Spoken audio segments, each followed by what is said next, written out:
आपके medical examination में इस टॉपिक वर्क से पिछले 20 साल में 6 क्वेश्चंस पूछे गए हैं, जिनमें 3 तरह से सवाल आया है। जिसमें पहला है work done by constant force, जिसके लिए सिंपली आप जो है डॉट प्रोडक्ट फोर्स और डिस्प्लेसमेंट का लगा के आप वर्क डन कैलकुलेट कर लेते हैं। दूसरे तरह का जो प्रॉब्लम पूछा गया है वो है work done by variable force के लिए, जिसके लिए आप इंटीग्रेशन मेथड का यूज कर लेते हैं। थर्ड टाइप का जो प्रॉब्लम आया है वो ग्राफ बेस्ड ऑन है, जिसमें आपको फोर्स डिस्प्लेसमेंट का एक ग्राफ दिया जाता है और आपको कहा जाता है कि वर्क निकालिए, और आपको पता है कि जो एरिया अंडर द ग्राफ होगा यहां वर्क देगा। पिछले 20 साल में अगर हम देखें तो केवल एक ही सवाल आया है जो work done by variable force से है, और 3 क्वेश्चन जो हैं work done by constant force से पूछा गया है, और रिमेनिंग 2 क्वेश्चन जो है वो आया है ग्राफ बेस्ड ऑन। तो अभी हमने पिछले वीडियोस में आपसे 2 क्वेश्चन, एक work done by variable force और एक work done by constant force के लिए डिस्कस कर चुके हैं। अब रिमेनिंग जो 4 क्वेश्चन डिस्कस करेंगे, तो चलिए शुरू करते हैं।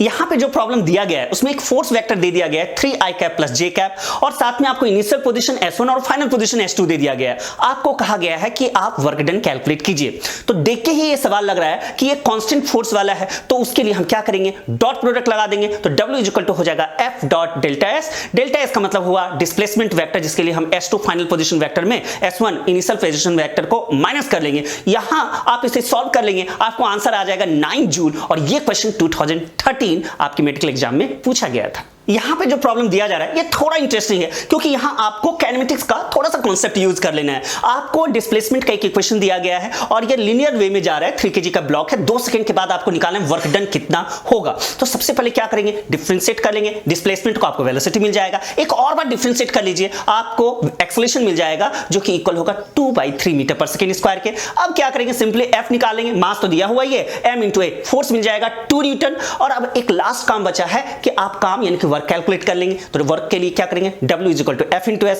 अच्छा, डिस्प्लेसमेंट नहीं है तो डिस्प्लेसमेंट के इक्वेशन में टाइम 2 सेकंड दिया गया, आप पुट कर दीजिए, आपको डिस्प्लेसमेंट मिल जाएगा 4/3 मीटर। और फाइनली वर्क जो होगा फोर्स इंटू डिस्प्लेसमेंट, चूंकि यहां 1 डायमेंशन मोशन है तो थीटा ऑब्वियस है कि 0 डिग्री होगा। फाइनली इसे सॉल्व करके आपको 8/3 जूल आंसर आ जाएगा। और ये क्वेश्चन आपके मेडिकल एग्जामिनेशन में 2006 में पूछा गया था। ये एक ग्राफ बेस्ड ऑन प्रॉब्लम है जहां पे आपको वर्क डन कैलकुलेट करना है। तो जब भी आपको फोर्स डिस्प्लेसमेंट का एक ग्राफ दिया जाए और वर्क डन कैलकुलेट करना हो तो आप क्या करेंगे, simply area under the graph calculate कर लेंगे। यहां इस सवाल में आपको y एक्सिस पे फोर्स और x एक्सिस पे डिस्प्लेसमेंट दिया गया है और आपको वर्क निकालना है। तो सिंपली क्या करेंगे, एरिया एक रेक्टेंगल एक फॉर्म हो रहा है, एक ट्रायंगल, दोनों का आप एरिया अलग अलग निकाल के प्लस कर दें, या फिर डायरेक्ट चूंकि एक ट्रेपेजियम भी फॉर्म कर रहा है तो आप ट्रेपेजियम का जो फॉर्मूला होता है 1/2 into sum of the 2 parallel side into height करके भी कैलकुलेट कर सकते हैं। तो यहां पे आपको फाइनल आंसर आ जाएगा 13.5 जूल, और ये क्वेश्चन आपके मेडिकल एग्जामिनेशन में 2006 में पूछा गया था। ये भी क्वेश्चन पिछले क्वेश्चन की ही तरह है,